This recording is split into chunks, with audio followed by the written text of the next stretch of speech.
Greetings to you all in the name of holy spirit of God.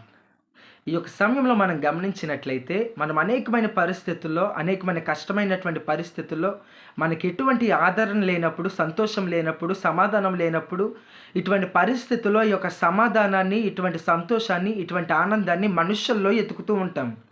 కానీ ఆయన అంటూ ఉన్నాడు, దేవుని లేఖనాలు సెలవిస్తూ ఉన్నాయి. మత్తయి సువార్త 7వ అధ్యాయము 7వ వచనంలో, అడుగుడి మీకు ఇయ్యబడును, వెదకుడి మీకు దొరుకును, తట్టుడి మీకు తీయబడునని. అడుగు ప్రతివానికి పొందును, వెదకు ప్రతివాడును దొరుకును, తట్టువానికి తీయబడునని దేవుని లేఖనాలు సెలవిస్తూ ఉన్నాయి.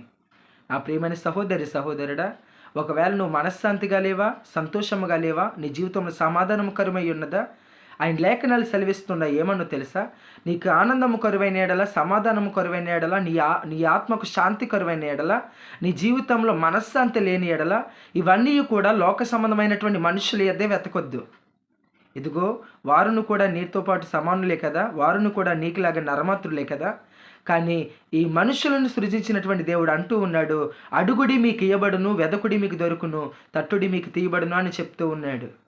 ఆయన ఎట్టి పరిస్థితుల్లో అయినా సరే నీకు అవసరమైన ప్రతి ఈవులను ప్రభువుని అడిగినేడలా, ప్రతి ఈవుల కోసము ప్రభు యొక్క వెతికినేడలా, ప్రతి ఈవుల కోసం ప్రభు యొక్క ద్వారబంధంలో నీ ప్రార్థన చేత తట్టినేడలా ఆయన సమస్తమును నీకు సమకూర్చి జరిగించడానికి సిద్ధంగా ఉన్నాడు.